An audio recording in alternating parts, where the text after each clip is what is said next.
Jojo Siwa fascinates me, and I truly mean it when I say I find this woman to be an enigma. And no, it's not just because she's been hard launching a very unconvincing rebrand this month. Ew, good morning to every single siwanatorz who's up in this entire little baby. How's it going today, guys? Well, that is part of it. It's pretty undeniable that these last few months, Jojo Siwa has contributed some interesting things to the internet. I was a bad girl, I did some bad things. But there's more to JoJo than what meets the eye. Because Jojo Siwa is a victim, a villain, a dancer, and a certifiable meme, all rolled up into one very tall, very loud. You're still a traitor!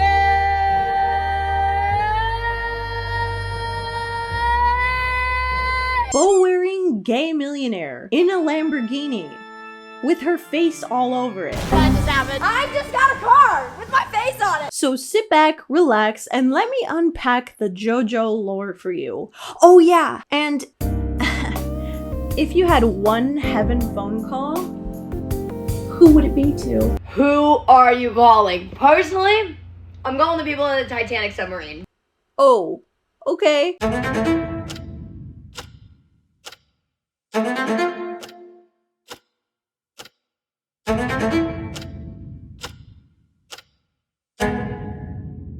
Jojo Siwa, or Joel Joni Siwa, was born on May 19th, 2003, and her career started at age 9 when she starred in the Lifetime show Abby's Ultimate Dance Competition. However, she actually began dancing way before she was ever on TV, because she was in her first dance competition at the age of 2. And I mean, cute video, right? That's what I thought too. Until I thought about it for like a whole other 2 seconds, and I realized how strange it is to be a toddler and already expected to perform for adults. Like, a toddler shouldn't be expected to do anything except take massive dumps. But to make matters worse, and to my shock and horror, I found out that Jojo Siwa isn't even blonde. And I know you're thinking, Nikki, wait, what does it matter that she's not a natural blonde? Because, Your Honor, how is my client blonde in this video,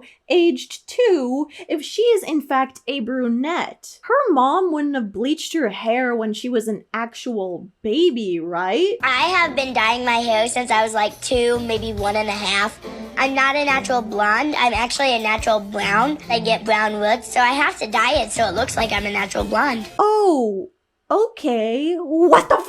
The level of insane Jojo Siwa's mom, Jessalyn Siwa, had to have been to do this is to be determined. Because let's face it, if this was in a movie, there would be edits of it on TikTok mixed in with scenes from Black Swan and The Virgin Sides. Jessalyn Siwa once said, "Nothing is off limits when it comes to doing what I think will benefit JoJo." And that will become more and more of an ominous statement the further we get down the JoJo timeline. But what you need to know right now is that Jessalyn actually owned her own dance studio in Omaha, Nebraska. And she was a dance teacher herself, which might make you think that she should know the appropriate way that dance students should be treated. But you will come to realize that she either just doesn't or does not care. Enter Abby Lee Miller. Abby's Ultimate Dance Competition was actually a spin-off to the show Dance Moms. But of course, Abby's Ultimate Dance Competition opened the door for JoJo to go on the main show. And if you don't know what Dance Moms is, it's basically a show where this woman, Abby Lee Miller, screams at children. To put it simply, Abby is like the Gordon Ramsay of child abuse. You know, he got famous by yelling at his pupils on reality TV in order to make them better at their craft. Abby Lee Miller did the same thing, but to fucking babies. Little kids that had a very limited amount of control over their situation because their parents signed them up for this Jessalyn. But let's let's talk a little bit about the Dance Moms experience, both as a viewer and as a participant in the show. Like, as a viewer, as an outsider, I've seen so many clips of Abby Lee Miller just being petty as f, and it is so funny. Like, there's literally this scene where she backs up out of a dance studio in a motor scooter and goes to the police station. There's sheep right there. We're gonna have to speed up a little. It's so funny, oh my god. But outside of that, I can't help but find it kind of shocking that for a decent amount of the show, the entertainment is supposed to be stuff like this. Why are you laughing? Because I think you're ridiculous. What you're capable of. It's ridiculous. Okay? Mom, I'm a kid. I'm allowed to do this.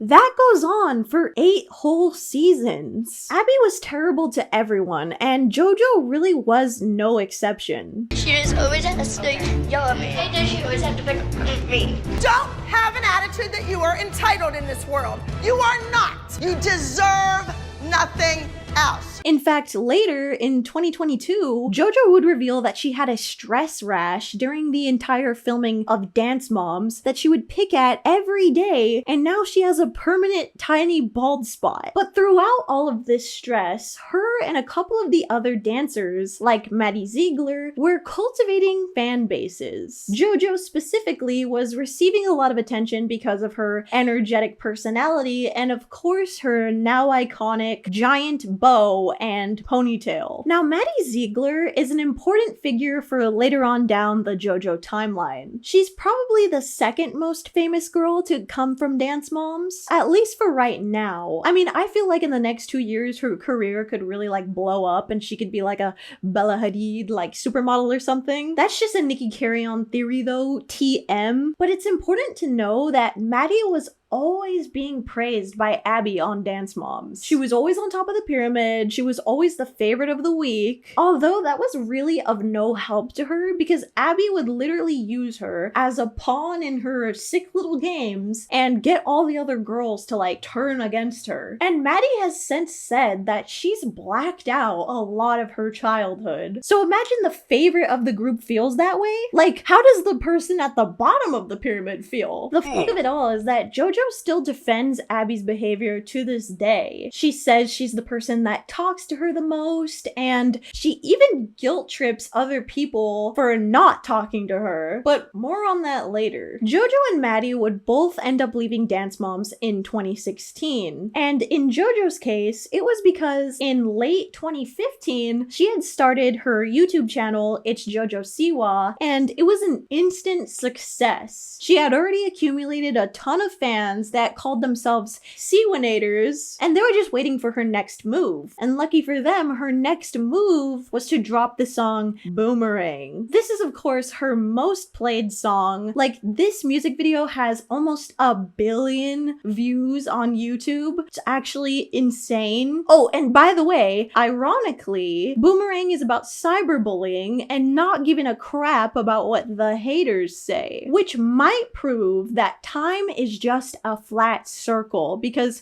here we are in 2024 with Jojo pretty much saying the same exact things. Nickelodeon, boo, boo, boo, ended up noticing this success and were like, we're gonna give her an all-over talent contract, which basically just means we're gonna sell merch, and more merch. We're gonna sell Jojo Siwa hoverboards. We're gonna sell Jojo Siwa curtains. We're gonna sell Jojo Siwa Worldwide Tour on Nintendo Switch. I might need to play this. But the most famous Jojo merch of all was the coveted Jojo bow. But these bows weren't just bows. Jojo herself said the message behind them was that if you wear one of these puppies, you are a siwanator, and siwanators are kind, nice, and love everyone. I'm sure you all know by now this will become terribly ironic later, but they sold over $80 million of these puppies alone. Like, they were so popular at one point that they started getting banned from schools because apparently kids without Jojo bows were getting bullied, and they were also seen as just like an overall distraction in class. This is something that seems to happen once every 5 years in every generation, by the way. Like, my version of this happened in junior high with silly bands and I Heart Boobies bracelets. And not only did my boobies bracelet get confiscated, I also got called a womp womp. It was 2011 after all. Moving on. Surprise! Jump scare! Sorry! Colleen's here. And now why would Colleen Ballinger be in this video? What could she possibly have to do with a 12-year-old girl, huh? I hope it's nothing bad. Well, for starters, in 2016, Jojo Siwa was 12 years old, and she was a huge fan of Miranda Sings, aka Colleen Ballinger. So then naturally, Colleen hit her up to do some collabs together, and then started hanging out with her all the time.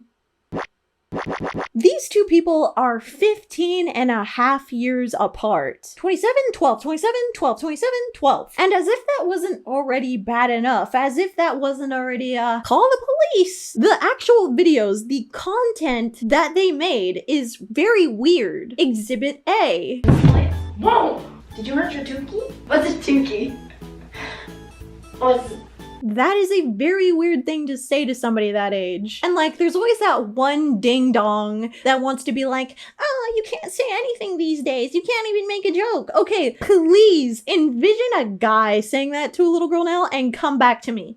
Come back to me and then now tell me your thoughts. Would that be okay? Anyways, the follow-up, the sequel to that video, was posted on JoJo's channel, and it's called, checks notes, Teaching Miranda Sings How to Twerk. Nevertheless, the two of them went on to make dozens of YouTube videos together, in many of which both Colleen and JoJo talk about how much they hang out with each other off camera. We're close. Yeah. No offense. No offense. Well, we just spend more time together. Yeah, no, we do. And I'm just like, what could a 30-year-old possibly have in common with a 12-year-old where you want to hang out like that? Like, I'm 25. My brain just stopped cooking. And even a couple years ago, if you asked me, hey, you want to hang out with a 12-year-old? I would be like, no, I want to be around the little twerp. So like, that's how you know there's some strange ulterior motives. Just like outside the obvious, why would I want to hang around the freaking little guy? It's like my worst nightmare. Enter Colleen's sister, Rachel Ballinger, because she's not off the hook either. She was 12 years older than JoJo when they met, aka 12 and 24. And their relationship is just as weird, if not weirder, than hers and Colleen's. In 2021, Rachel posted an episode of her podcast, Rachel Uncensored. And in this episode, JoJo tells the story about how she and her became friends. And when she explains this, she quite literally starts the conversation by saying, she slid into my DMs. I was 13. I slid into her DMs. I get a text on Twitter, a DM that says, hey, let's be friends. I shot my shot. Like, this is just so beyond weird. And even the context of this episode itself, the episode is titled Coming Out to Each Other, which is great. We love it when people come out of the closet. But in this video, JoJo is only 18 years old and Rachel's like asking her if she's a bottom. I'm a switch, and right now, a slight bottom preference. All right. And you're just a bottom? Yeah. And it's just like, I don't understand where you get off talking to somebody who you've known since they were 12 about this kind of thing. And then in an older episode of Rachel Uncensored, I actually found something even more incriminating. In an episode titled Colleen and JoJo, Rachel literally says, we'll cuddle when you turn 18. I was like, when you're 18, we'll cuddle or something. It was just out of the blue. Rachel was like, fine, when you're 18, we can cuddle. But I never asked to cuddle. But you know what? Even though she was hanging out with these two barnacles, I'm sure she had some other normal friends, right? Let's take a look at her other friends. Let's see, there's Shane Dawson. They were hanging out when she was underage. But luckily we all know that Shane Dawson is a very normal person. And he's also really good at makeup. Let me see, there's also... He's right behind me. Isn't he? Let's move on before I start screaming. The Jojo Mobiles and other Jojo isms. In December of 2018, Jojo was 15 years old and her parents would gift her the first of 4 Jojo Mobiles. Now, I'm sure you could tell by these images what I mean by a Jojo Mobile. She's famously always had cars that are covered in her own face. But the very first one has the funniest origin story. So the company that wrapped her car, West Coast Customs, posted this picture on their Instagram. Justin Bieber just so happened to follow this page and notoriously commented "burn it" 3 times. Each of these comments gets like 30,000 likes. Jocelyn Siwa gets in there. She comments, "burn your own things." Meanwhile, Jojo says nothing. But the next day, Justin Bieber tweets out an apology, probably because his PR team told him that it wasn't that great of a look for him to be 24, kinda soft bullying a 15-year-old for her car. So he writes, "I have nothing against you. It was the car and the colors I didn't like. I really hope you don't think I was being malicious or mean-spirited." Jojo tweets back, "It's all good, bro. You can perform at my 16th birthday and we'll call it good." Justin doesn't respond to this, but the next day, Jojo posts this picture of herself with a cardboard cutout of him in her Jojo Mobile. Again, no response from Justin, but the next day he posts this on his story. And he never ended up performing at her birthday. Oh my god, if that is not the most Justin Bieber thing to do. Like, every time I hear about him, he's doing the rudest thing possible. You know what though? Would it be so crazy and insane if I told you that all this silliness has put me in a mood to smoke a little...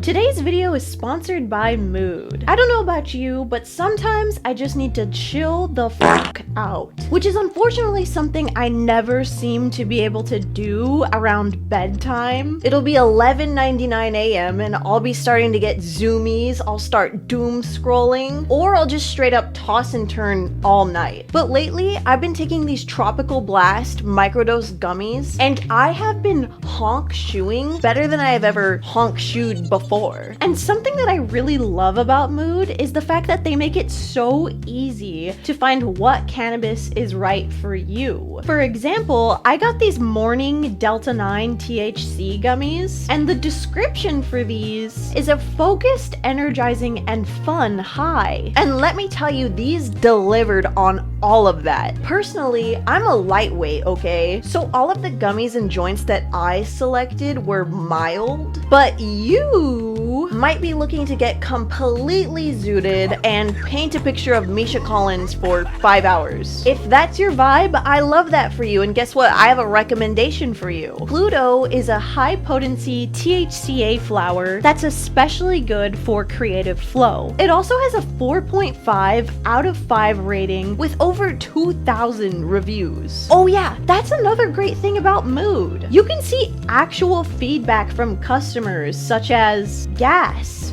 fire, and faded. Gosh, I love stoners. No matter what type of high you're looking for, Mood has such a wide variety of gummies, flowers, edibles, and more that will fit your specific vibe. And if you use my code Nikki20 at checkout, you get a free THCA pre-roll and 20% off your entire order at HelloMood.com.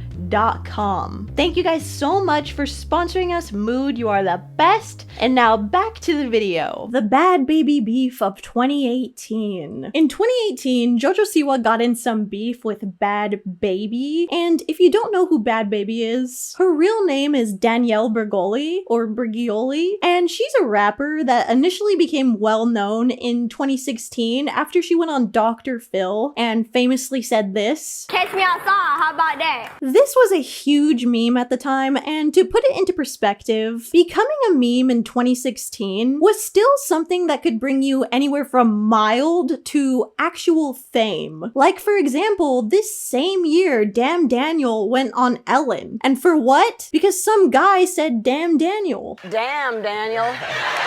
And so it's not that crazy that she ended up getting a record deal pretty soon after the whole Cash Me Outside thing. And by 2017, she had actually become the youngest female rapper to chart on the Billboard Hot 100. But in 2018, Jojo and Danielle were both 15 years old. And what instigated the beef between them was this random mom that made a Facebook post comparing Jojo to Danielle. And this got over like 50,000 shares. So I guess that's how Jojo ended up noticing it. But it says as follows. I'm gonna go on a small rant here because I've seen people make fun of this girl many times because she's acting too young. Jojo Siwa, I don't know too much about her, but all 3 of my girls love her. She's 15 years old and the face of Nickelodeon. She also is a spokesperson of Michael's Arts and Crafts. Random. There are grown women on some of her posts just trashing her because of the way she acts. Let me just say this. There's another pretty popular 15-year-old girl in the spotlight who is a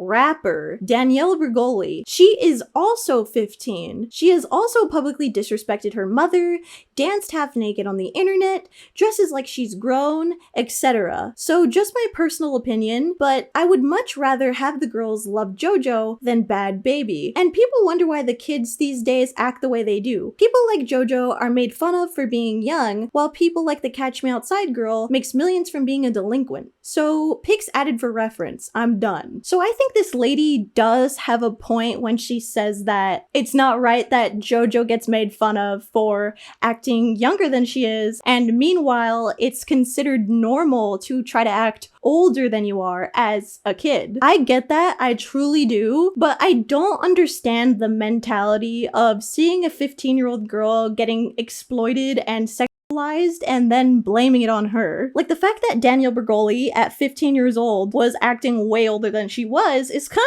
of a lot similar to the reason why Jojo Siwa was acting a lot younger. They're kind of two sides of the same coin. Both of them were being exploited for money. Both of them were hanging around adults that were way older than them. And I'm just gonna make a wild guess that both of them have some kind of childhood trauma. Oh yeah, and they're both problematic now, so there's that too. But anyways, Jojo responds to this Facebook post in a tweet, and she says, "This post means so much to me. Thank you, Nicole, for writing this. I love being a positive role model, and I want everyone to know it's okay to be a kid and not to worry about growing up so fast. To everyone who supports me, I love you." Danielle sees this and simply comments back, "Suck my dick." Jojo replies, "Exactly my point." In January 2020, Jojo Siwa moves into a giant mansion with both of her parents. And I'm only mentioning this not because it's weird to live with your parents as an adult. I actually think that's more normal than living alone these days. But I do find it interesting to settle down with your parents that have kind of like, I don't want to say controlled, but I'm going to say controlled, okay? I'm going to say controlled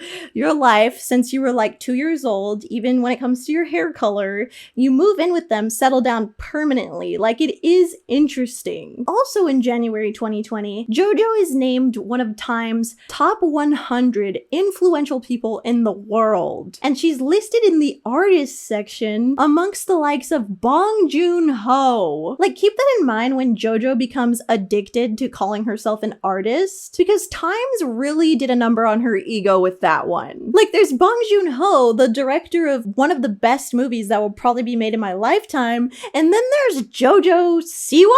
Meanwhile, on April 28th, 2020, Adam McIntyre drops a video called Colleen Ballinger Stop Lying. And this would be the first time that Colleen was called out for her inappropriate behavior towards minors. And one of the most damning things in this video was the fact that she sent Adam McIntyre lingerie in the mail when he was literally 10 years old. And she literally did this on a live stream, so there was really no way of her like getting out of it and saying, "Oh no, I didn't do that, da da da." Like, it's literally on film. And so I think that's the only reason why she ended up even acknowledging this. She apologized for it in a vlog, and all of her fans just kind of took her word for it, like, "Oh, this did happen, but everything else this guy is saying is lies, so it really doesn't matter, and we're gonna continue to support her." And I think one of the main things that happened was this video just really didn't reach outside of her fan base enough. Like, it didn't get the traction that it really really deserved. It's also really important to know that Adam McIntyre and Jojo Siwa are literally the same age. They're both 20 and they became friends with Colleen at around the exact same time. So you can probably assess that the weight of what she was doing, the inappropriate conversations, the trauma dumping that she was doing on fans also applied to Jojo. A couple months later in May, we get an update on Jojo's relationship with Abby Lee Miller. And of course, it comes from a very defensive point of view. This is literally from an Us Weekly article titled, "Jojo Siwa is really sad people don't talk to Abby Lee Miller." But listen up, besties, because this is actually very important. She says, "I actually talked to Abby the most out of anybody from the show. She's great. I think Abby got hurt by a lot of people, and it's really, really, really sad that a lot of the people don't talk to her anymore. The same thing with a lot of producers from Dance Moms. It's just sad because Abby is a really good person. Even though you see her yelling and screaming at children on TV, like, Abby made 7 stars. I wouldn't be doing this if it wasn't for her. Maddie wouldn't be where she is today without Abby." Notice how she specifically calls out Maddie Ziegler, someone who has specifically said that Dance Moms was traumatizing for her. Interesting. Also, even though you see her yelling and screaming at children on TV, she made 7 stars. The fact that you can equate making 7 stars to being a really good person is actually really scary. Like, it becomes increasingly obvious that Jojo feels like she owes something to the people who abused her, which is honestly sad. Another little fun fact we get about their relationship is that Abby still sends her criticism via her Instagram stories. Jojo says, "I don't think I've ever gone to her with choreography advice. Almost every time that I post something though of me dancing, she'll swipe up and give me a correction on it, or she'll swipe up and give me an idea on it." You're telling me that Abby Lee Miller is still giving you criticism unprompted? Girl, get out! Moving on, in August 2020, Jojo collabs with James Charles. This is a makeover video and it's not that substantial, but I did find something really interesting about it. In the beginning of the video, Jojo says that her life works because the way she acts isn't a character and she's in control. And like the reason why it works for me and like why my life is how it is because it's not a character, you know? And like I'm in charge. She's always been in control. And this kind of gave me whiplash because in her 2024 Call Her Daddy interview, she literally says the same thing. Only I find it a little bit suspicious that this persona, this Jojo, was created by the adults around her by packaging and selling her personality as a child. In my opinion, if you've been treated like a yassified Walmart since you were 9 years old, the odds are that you've become what the people around you told you you wanted. But anyways, later on in the video, James Charles mentions that a lot of the other girls from Dance Moms don't like to talk about it. She goes on to say that she'd be nothing without Dance Moms, and so she would never talk bad about it for that reason. Once again, we're seeing that recurring theme, that reoccurring pattern that you owe people your silence and respect just because they've helped you financially. In January 2021, Jojo gets into a minor controversy because of one of her card games called JoJo's Juice. This was a card game marketed for people ages 6 and up. And the point of the game was to basically ask questions about what you have and haven't done. And if you have done the thing that the card is asking, you do whatever silly little command it tells you, like walk around the table dancing like a chicken or something like that. But these cards were strange because they said things like, has anybody ever walked in on you naked? Have you walked in on somebody else naked? Have you ever been to jail? Have you ever stolen something? It was very questionable to say the least, but ultimately not really Jojo's fault because she wasn't the one who created them or manufactured them. That was all Nickelodeon, baby, and y'all already know Nickelodeon is sus. Jojo GAYwa. On January 22nd, 2021, Jojo comes out as gay when she posts a picture of herself on her Instagram story wearing a shirt that says Siwa's best gay cousin ever. Honestly, this was an iconic moment. This was an iconic move. And people had already been speculating and kind of thought she already came out because she had been in some TikToks celebrating Pride, and she'd also posted a TikTok of herself lip singing to Lady Gaga's Born This Way with RGB rainbow flashing lights. But this shirt story just solidified it for everyone. When questioned specifically about her sexuality too, she said that she just prefers to go by gay because her human is her human. Bisexual, pansexual queen. Her crown has fallen since, but at the time. Overall, the public reaction to her coming out was pretty good, honestly. I feel like I saw a lot of people that weren't even into Jojo Siwa at all or like interested in her, just kind of supporting her, giving her some love. Of course, there was some weird homophobic people that were like, I'm never gonna let my daughter play with JoJo bows ever again. But like, those are just heathens and basement dwellers and they don't matter. You know, like, what are they gonna do? Oh no, my daughter's gonna catch the gay. She wants a bobo bow.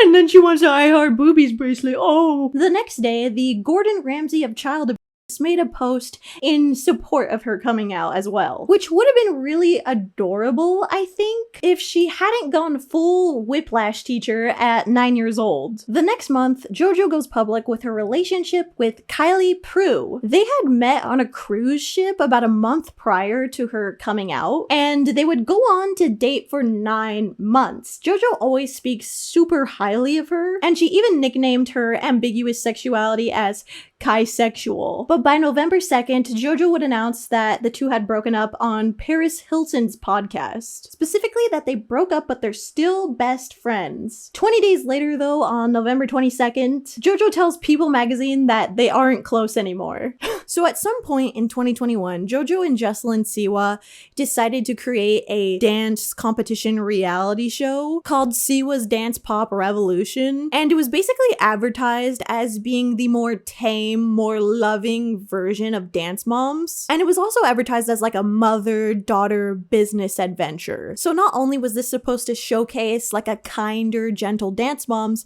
it was about Jess's and JoJo's dynamic. Now, as you guys realize at this point, Jocelyn and JoJo's dynamic is very weird and not healthy, I think. And in an interview that JoJo did with E! News to promote the show, she says, quote, "One thing that's really worked out for us well is that there actually is no line.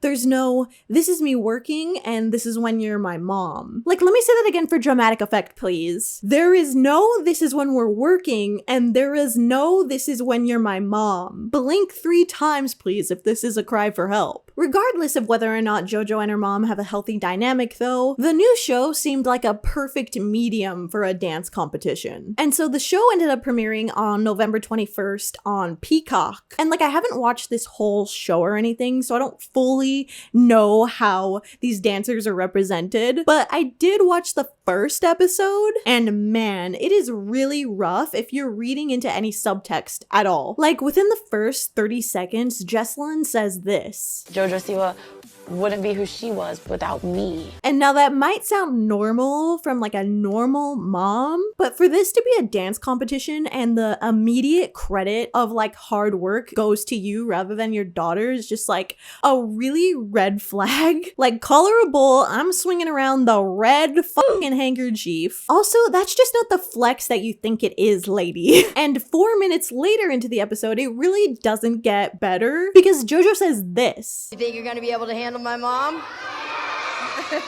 I thought the same thing when I was 9.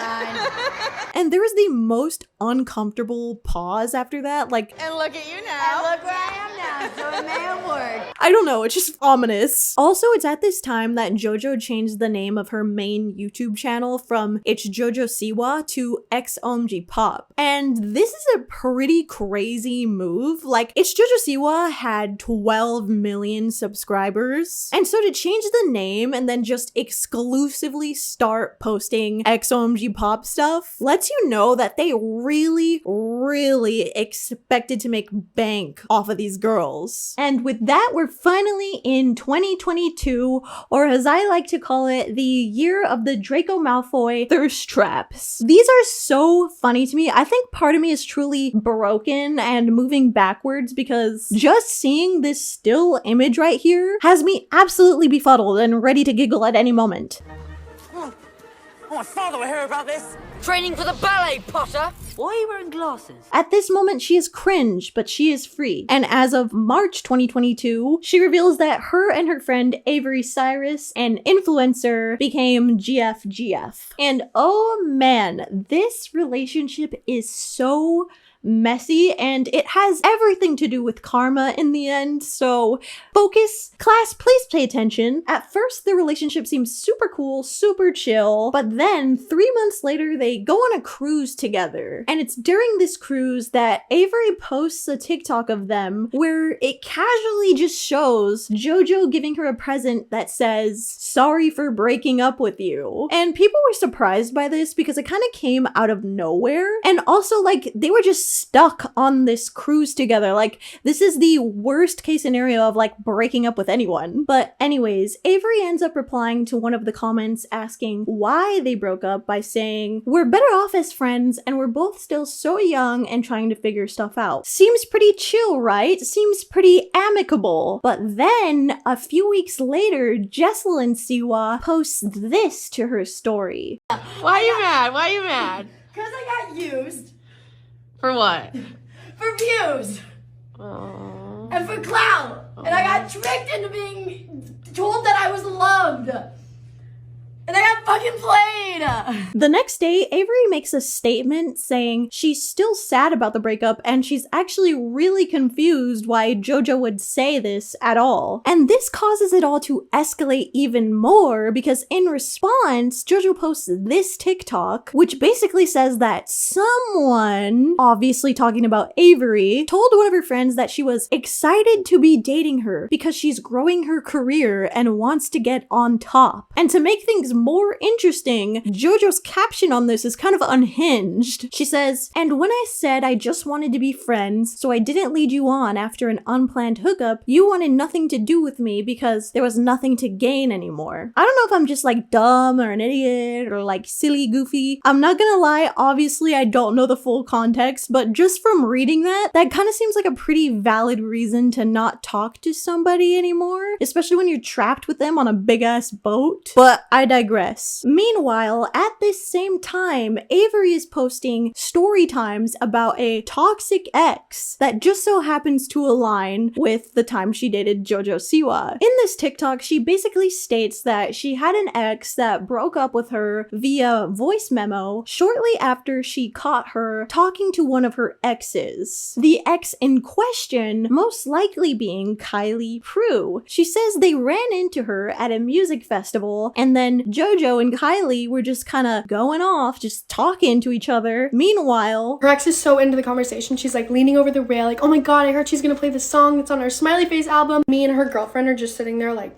with this breakup all said and done, enter Steph Mosca. Who's Steph Mosca, you ask? This is Avery Cyrus's ex from before she met Jojo. And ultimately, this is something that Avery Cyrus said herself, is that she left Steph Mosca for Jojo. Only for Jojo to get tired of her and leave her for Kylie Prue. And only then for Avery and Steph Mosca to start talking again. Like, damn, that's the ultimate love square. Why is this love square important though? In due time, my friend, in due time. Later on, in the future, 2024, when Jojo goes on Call Her Daddy podcast, she implies that someone who fits into the exact timeline and description as when she dated Avery did something to breach her security. But I had to have my security team handle it.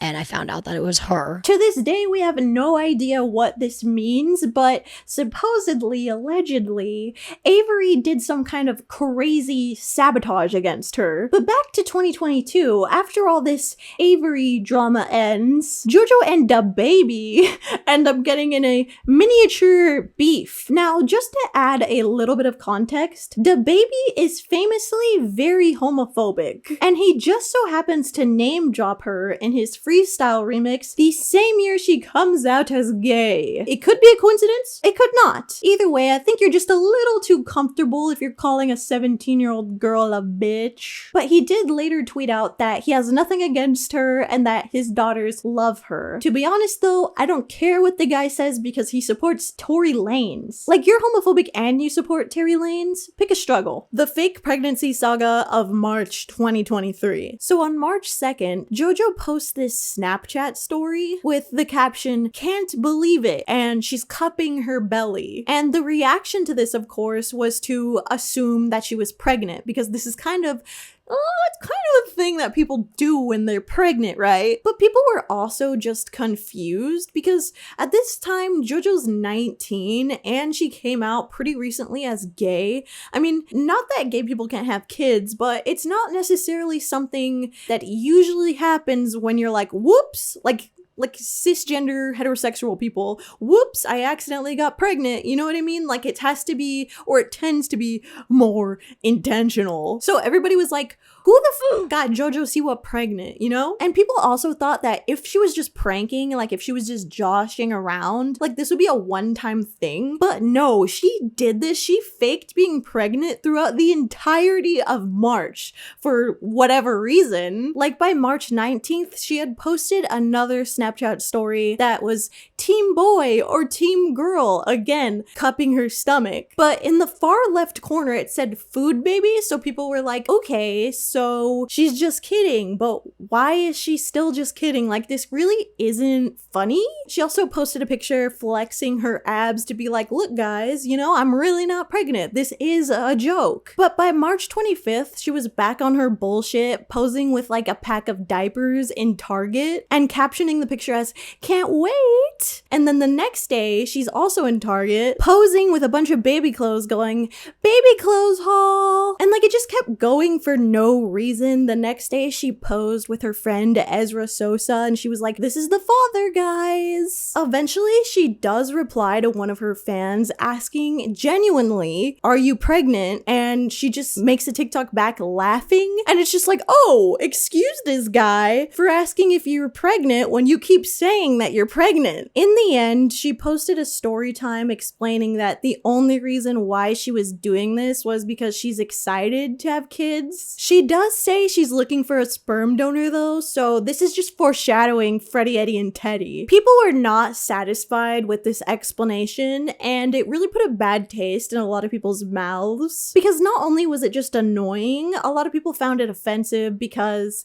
there's a lot of people that have fertility issues. It's like 1 in 10 women can't have a baby. So people's feathers were really ruffled up, to say the least. June 2023, the Colleen Ballinger allegations come to a head, and she posts the worst apology video of all time, the toxic gossip train. And this is just one of those moments in internet history where you had to be there. Like, this image of Colleen Ballinger with the ukulele, I'm so serious, might appear in a future textbook right next to the TikTok brain rot section. And there was a lot of damning allegations. And one of these was that when Adam McIntyre was 15, parentheses, and Colleen was in her 30s, she sent him and others nude pictures of Trisha Paytas, and they made fun of her together. This is something that would later be verified by another one of the victims. And initially, Colleen was lying, saying that she hadn't sent them, but once the concrete proof came out, she ended up apologizing to Trisha via email. This video would be like 7 hours long if we went through every single one of her allegations,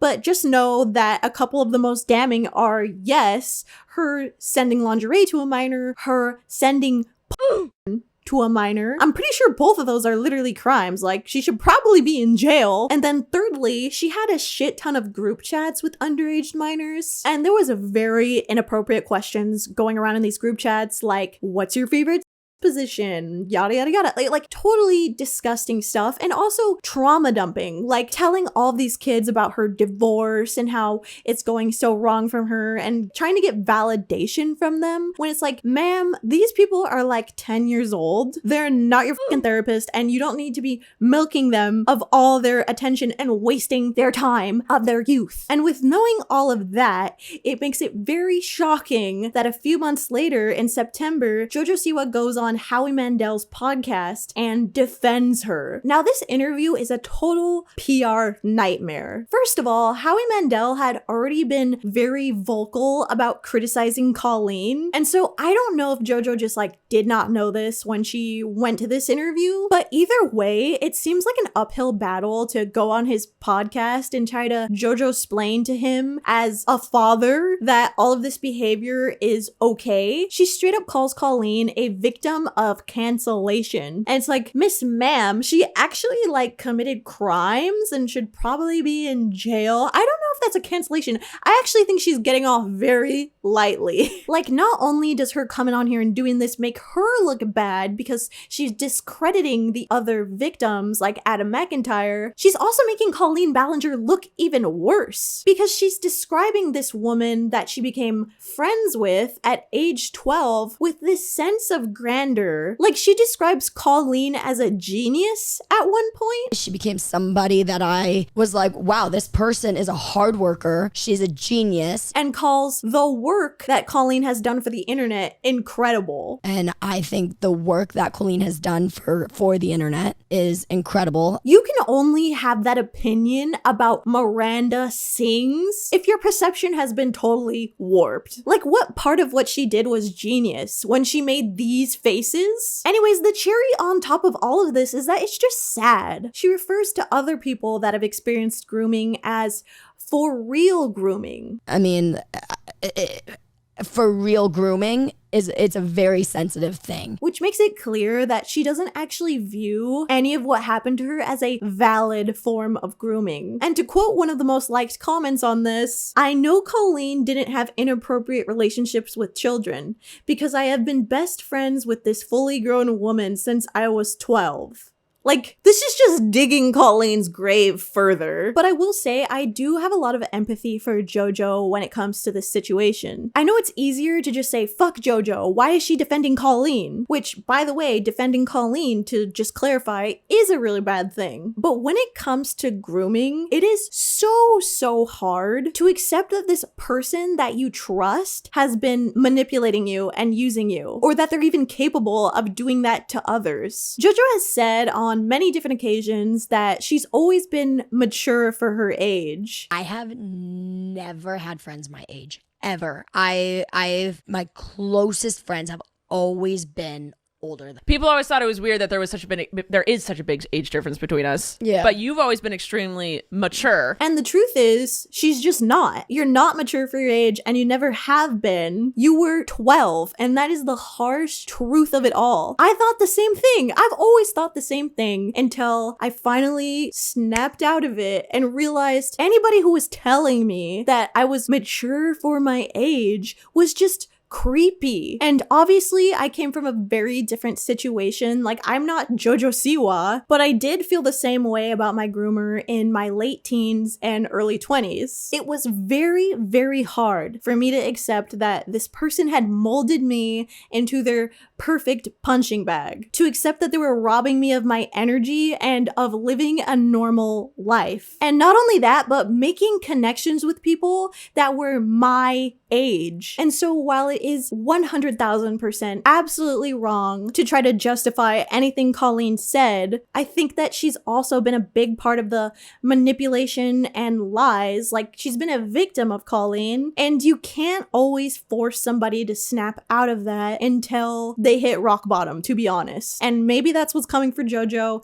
Maybe it's not. She might continue to say this for the rest of her life. I really hope not, because it is hurting people. On the very same day as this Howie Mandel podcast comes out, Trisha Paytas replies with the quickness to Jojo's comments about Colleen and also just this overall situation in a video called Jojo plus Colleen. And I'm sorry if I forgot to mention this already, but Jojo and Colleen briefly had a podcast together called Oversharing, and it only lasted 3 episodes because in the middle of it, of course, these allegations got huge and and Trisha realized what a crazy person Colleen is. But because she did consider Colleen a friend, she has some insight on what it was like to be manipulated and lied to by her. But Trisha's response really moved me, actually. I never thought I would be crying at a Trisha Paytas video. But she says this: I never blame the child. At 35, I am still realizing, I'm still discovering things that were wrong that happened to me. Like I was just saying, it can really take a lot for people to realize that they have been groomed emotionally, sexually, whatever it is. Allow my traumatized ass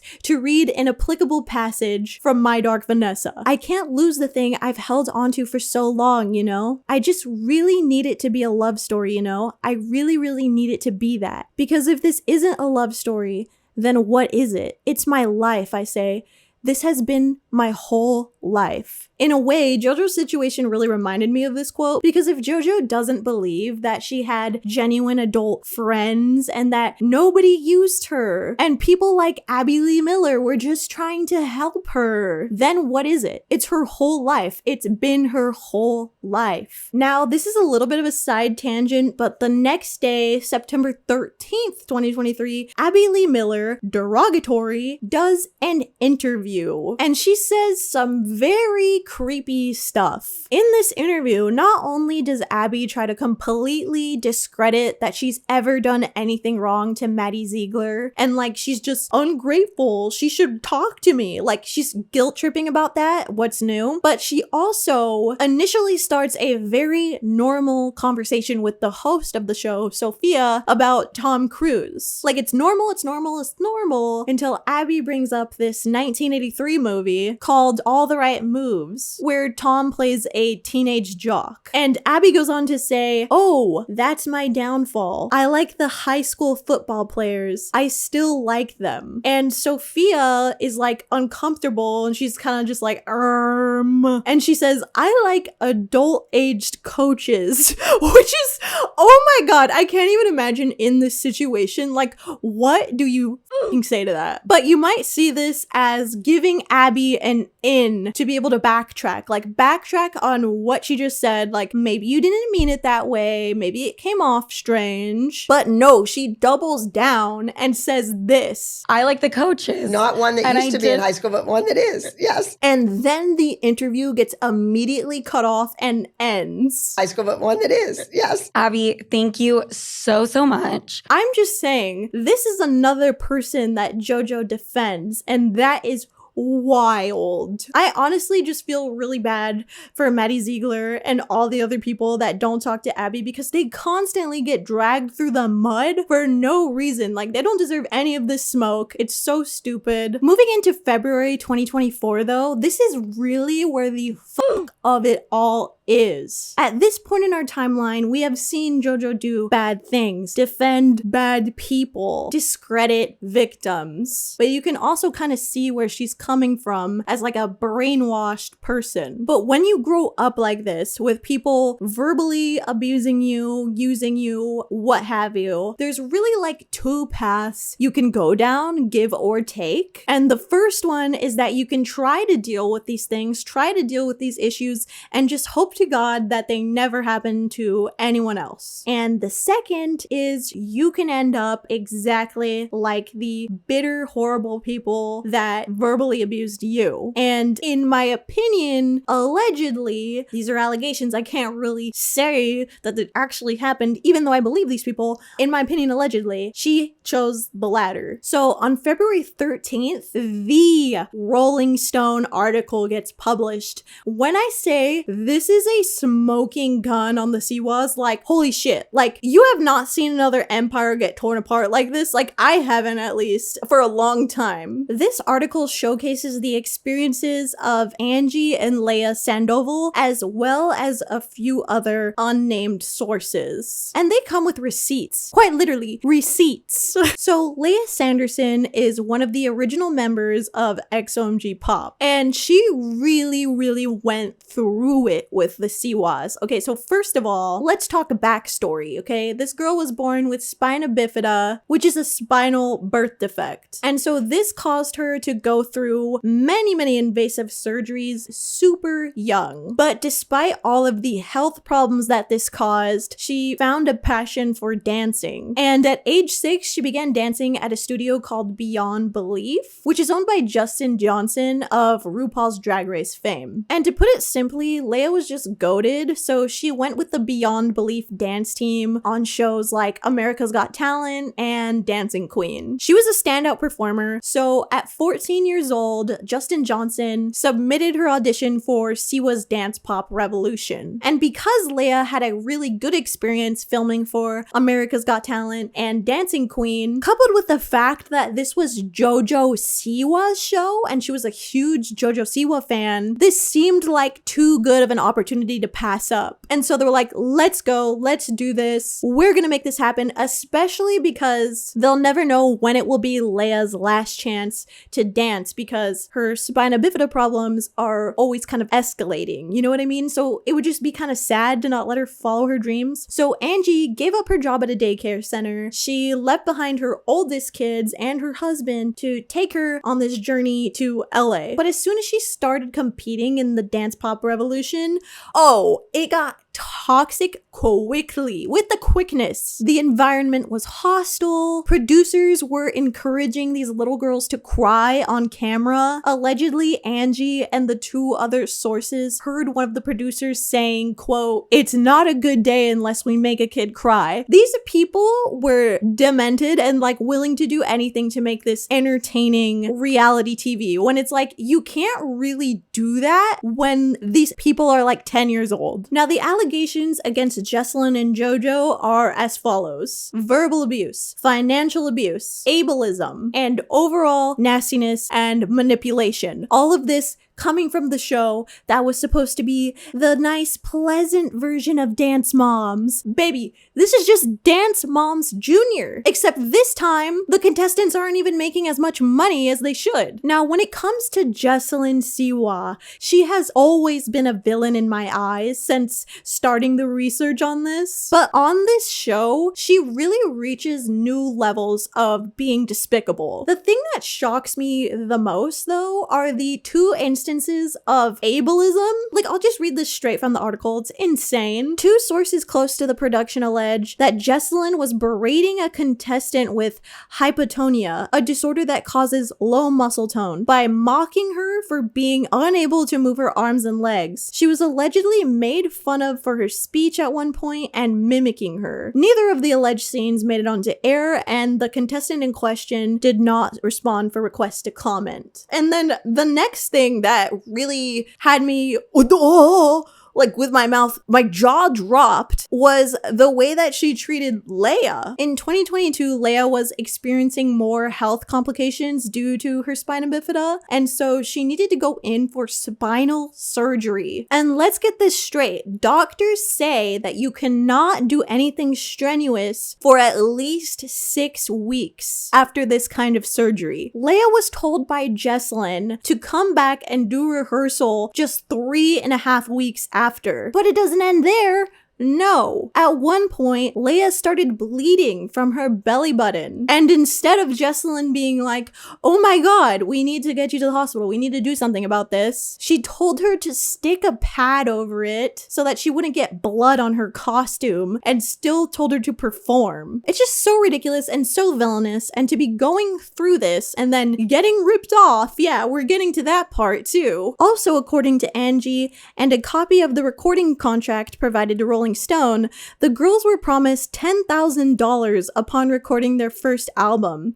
Yet the Sandersons only received a little more than $4,000 because Jess said she had to pay for the Airbnb where they would stay. A deposit for $4,250 provided to Rolling Stone appears to confirm this. And there's just so much to unpack with this. Like, I'm trying to give you the Spark Notes version right now, and I'm gonna go ahead and quote it again to give you just the overall vibe. "You need to understand the atmosphere. You're not allowed to say anything anything. You can't question anything. You're living in fear that you're going to cost your child their opportunity and that they'll get fired or that we're gonna have to get a lawyer, and none of us had the money. The mothers were so short on funds, Angie alleges, that at one point, she and Bella's mother started working directly for Jessalyn herself, organizing JoJo's closet and scrubbing toilets in their home for $20 an hour. Imagine hiring these people, underpaying them, and then hiring them to scrub your toilets? Bro, how entitled are you? It's insane. And then organizing JoJo's closet. What?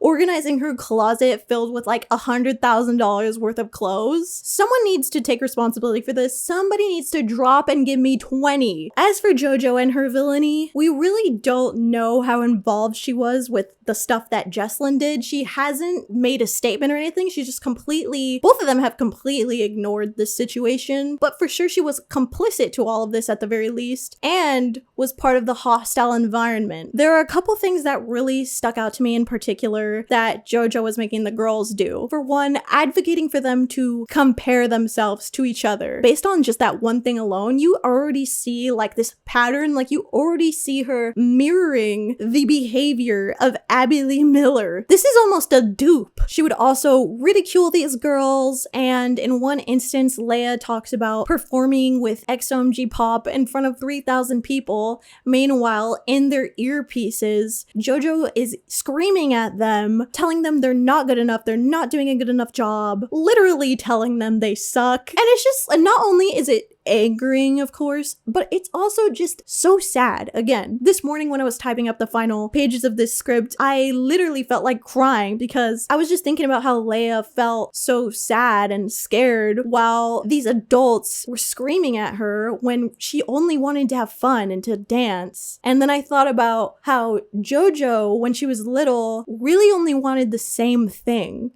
And oh my god, just the cycle of abuse is just so upsetting. And then, we haven't even talked about how Leia got fired yet. They fired Leia through a text message? A text message that simply said, "We have decided we will not be continuing to invest in Leia, and she is released from the group effective immediately." That's it. No follow-up, nothing. And imagine it's like on TV, the Siwas are pretending like they actually care about these girls. And I truly believe that this extremely toxic environment is what has contributed majorly to the XOMGPOP Fallout. Because of the 7 initial winners of this show, only 3 of them remain. If literally 4 of your winners for your contest left, wow, things must not be looking so hot behind the scenes. The XOMGPOP Instagram page still posts like every single day, and whoever's running it has like 7,000 keywords to banish to the netherrealm. Because if you go through the comments, literally none of them are about the allegations. Like, you know, this girl has so many words hidden. Now, the elephant in the room is, after having done something like this, how can this situation be fixed? How can any of this be made right? Well, first of all, JoJo needs to take accountability, and she owes all of these girls a genuine apology and compensation for all the work that they did, as well as just the emotional toll that all of this put on them. But notice how I say JoJo needs to do this and not Jessalyn. Here's why. I do not think Jessalyn is ever going to change. This lady is 50 years old and still rehashing her freakish let me make you a star dreams onto a new set of little girls because her daughter is too old now. But JoJo is the only person who I, maybe foolishly, maybe stupidly, hold out hope for that she can own up to all this bullshit. Although, as you'll see, I think JoJo is up to no good in trying to distract from the situation these days. Also, mini tangent, I'll put a timestamp if you want to skip over this little tangent,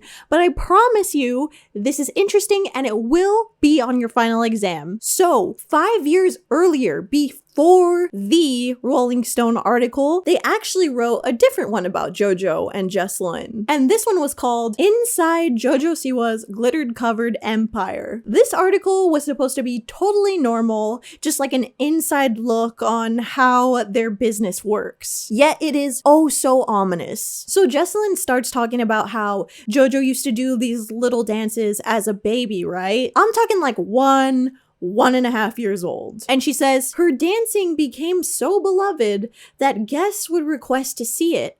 I would literally wake her up at night so that she could do her dance. Like, dog, why are you waking up your toddler in the middle of the night so that you can impress your guests? That is so bizarre to me. Anyways, the article goes on to describe Jesslyn taking JoJo to their local theater to have her audition for a part in the play Annie, only to get there and realize that a 5-year-old was too young for any of the roles. But something quite important to JoJo's evolution happens here. Jesslyn says, one of the moms mentioned that another mother had taken their daughter to California to try to become the next Hannah Montana. Jesslyn was livid. JoJo's gonna be the next Hannah Montana, she remembered thinking.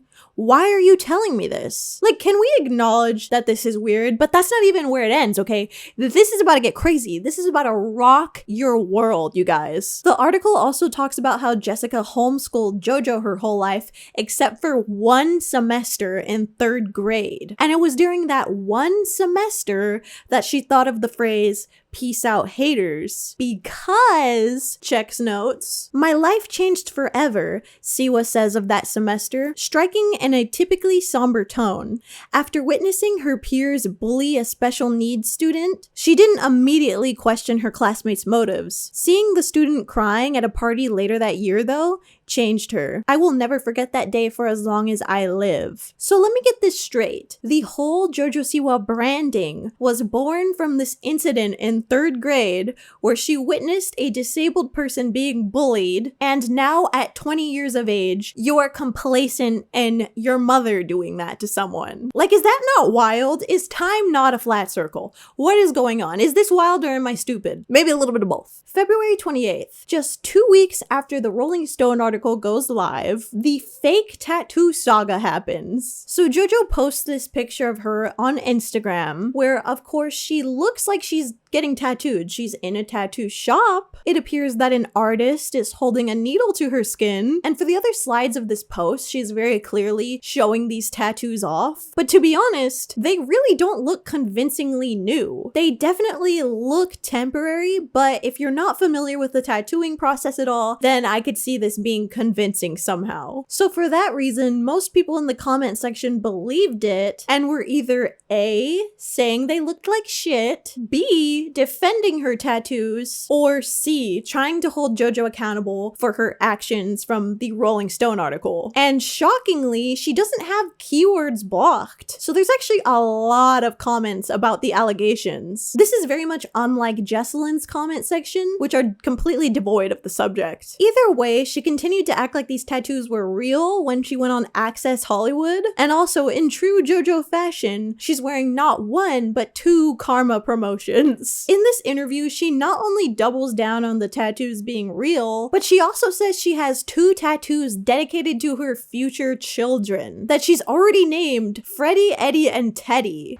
This one's dedicated to my baby girl one day. Her name is Freddie. Then this is dedicated to twin boys, Eddie and Teddy. She also says she has a sperm donor lined up. I want 3 babies. I have my sperm donor lined up. Which means she's actually been plotting since last year when she was pretending to be pregnant. As funny and stupid as Freddie, Eddie, and Teddy are, I really don't think that this fake tattoo stuff and her talking about her fake kids is coincidentally happening right after this article came out. Like, this feels like an easy way to get into the press and get people talking about something else. Like, oh, did you know Jojo Siwa got a sleeve of tattoos, 2 of which are for her babies that have stupid names? Like, if we were in a courtroom, I would call this circumstantial evidence for sure. On March 1st, we are blessed with the Heaven phone call, and wow. What can I not say about the Heaven call TikTok? I could probably yap about this for 30 minutes straight. I love it so much. From the chain, to the sunglasses, to the F-boy, creepy uncle stance. So she stares into the camera, says, if you had one heaven phone call, who would it be? Unserious heaven phone call. Who are you calling? And then chooses the billionaires that died on the submarine? Personally, I'm calling the people in the Titanic submarine. The situation, the submersible, that whole thing. I'm calling them. And that's just an interesting choice because we know what happened to them. Like, we don't need them to explain. Anyways, for the next 2 weeks, she would continue flexing these tattoos. On March 6th, the Dance Moms reunion trailer drops. And the reunion still hasn't even come out, but just in the trailer alone, Jojo and her co-star Kendall both accused the dancers that didn't show up to the reunion of being ungrateful. Them not being here is kind of like, let me erase my past, pretend it never happened, shove it down the drain, when it's like, that's why you are who you are. One of which, of course, is Maddie Ziegler. In mid-March, the promotional rollout for Karma begins. Okay, and keep in mind, the last time that we heard Jojo Siwa sing was in 2023, and she couldn't hold a note for shit. Like, she turned beet red just for trying. So to say that her promoting a new song was not very anticipated is an understatement. But all the social media promos and interviews that Jojo was doing during this time all have one thing in common, and it's that she cannot stop gassing herself up and declaring that she's in her bad girl, Miley Cyrus, Britney Spears, slay boots the house down era. And it comes off as very annoying and very try-hard, because when it comes to the other artists that she's comparing herself to, like Miley Cyrus wasn't like, hey guys, I'm entering my bad girl era, just letting everyone know. Like, no, she just did it. Like, same thing with Britney Spears, same thing with every child star that's done the flip, as Jojo calls it. None of them had to force feed the idea that they were about to do the flip. The first example of this was on March 11th when she posted this TikTok promo. Warning, the following content is not made for children and may be disturbing or offensive to some viewers. Warning, this is not for kids. There's also this one on May 12th. I'm sorry, the old Jojo can't come to the phone right now. That bitch is in dreamland. And probably the funniest one and my personal favorite is this one.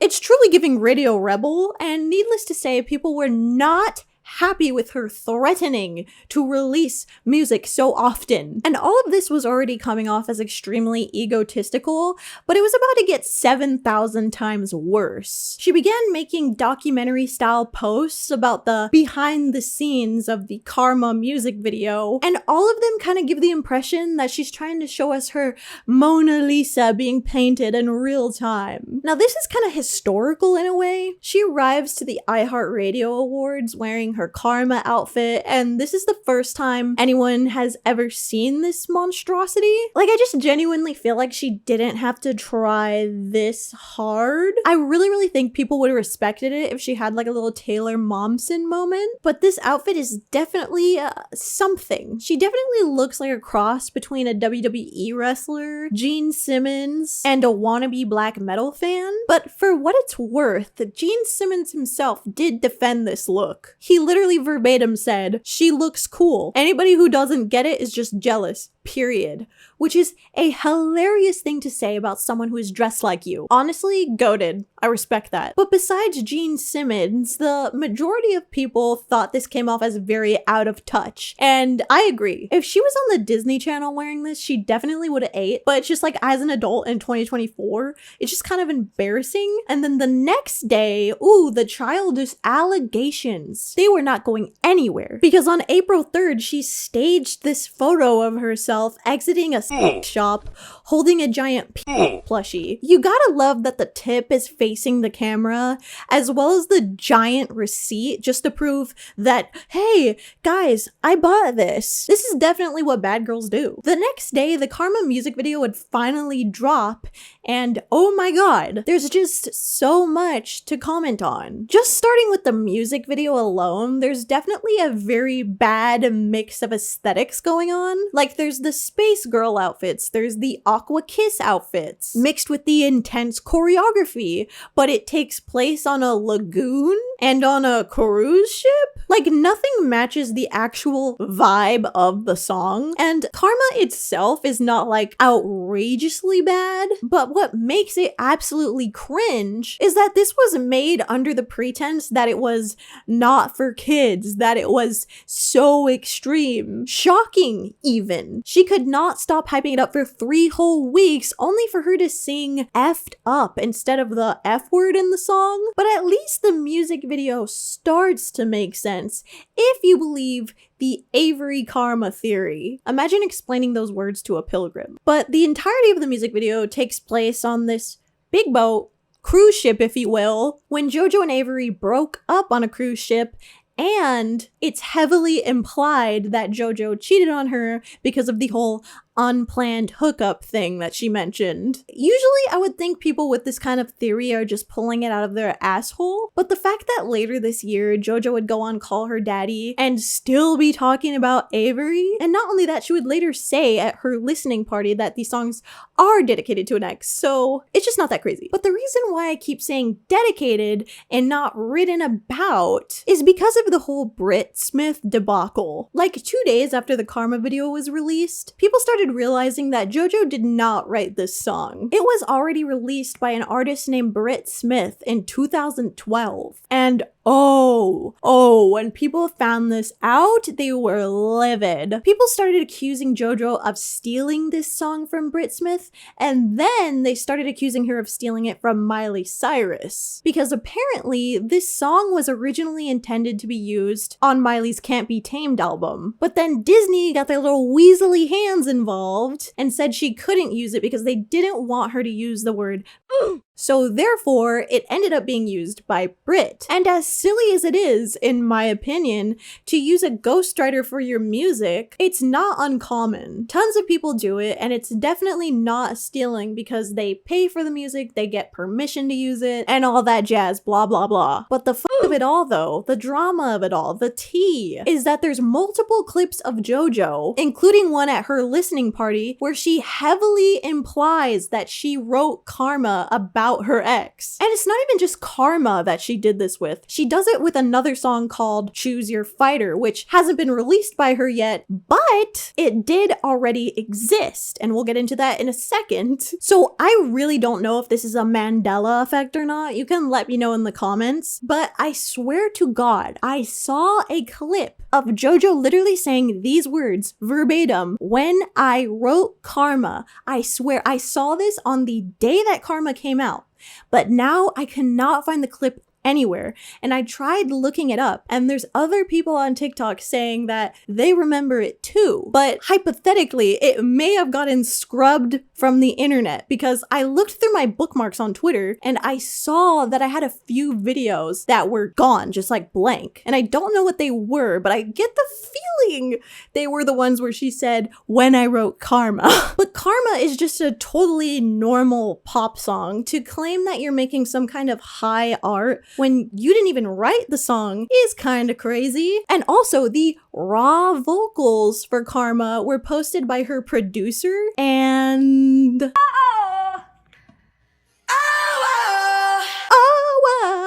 why would her producer even post this? I mean it when I say she must have been trying to do her so dirty. But let's talk about Choose Your Fighter. So she played this song during her release party, and it's yet another song that she bought. But even worse than Karma, she didn't even change the vocals for it. Like, the vocals are still of the original singer, Emmeline.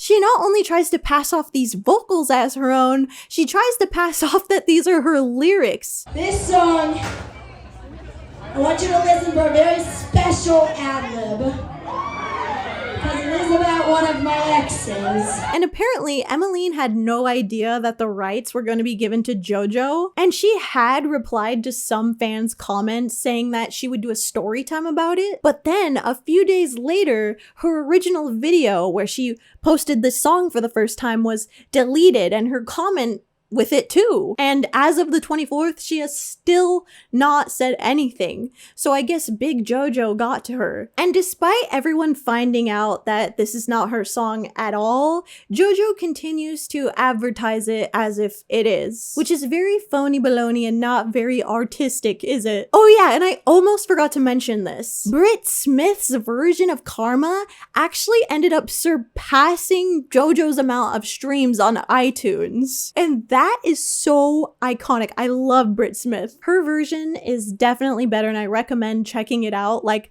she officially re-released it, so go support her. All right, the Lil Tay Beef. Jojo ends up getting in beef with Lil Tay, and if you don't know who Lil Tay is, she was basically a meme in 2017 when she was 9 years old, and she's honestly a whole other enigma in and of herself. For example, she literally faked her own death last year. But when it comes to her 9-year-old memes, she would basically flex on people and say that she grew up in Atlanta, all while doing a black scent and saying the N-word. It was a whole thing. And coincidentally, Lil Tay also had beef with Bhad Baby.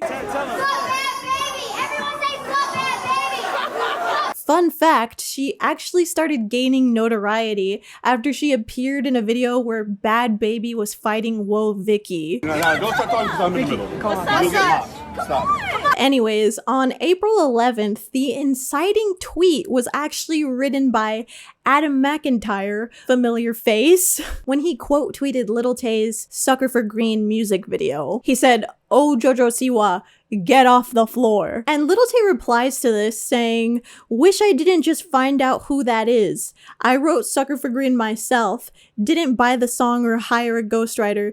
Please don't mention me and her in the same sentence." And then the people in the comments misunderstood her, like they thought that she was mad at Adam for saying this. But she clarifies in the replies. She says, "I'm agreeing with him. I'm just stating I didn't know who she was. But after some research, I found out she associates with pedophiles, buys her songs, and doesn't write her music. And I take my music very seriously, and I don't want to be compared to frauds." I mean, honestly, she ate her up. And then Jojo does the worst thing possible in this situation, honestly. And she likes a tweet that says, "There's really no comparison between Jojo and Lil Tay anyways. Jojo has a career. Lil Tay is just a meme, and a pathetic one at that." Honestly, Jojo must have been looking herself up on Twitter to even see this, because this tweet had 1 like, and it was her. And then she unliked it. I don't understand the mentality of doing this and then getting scared,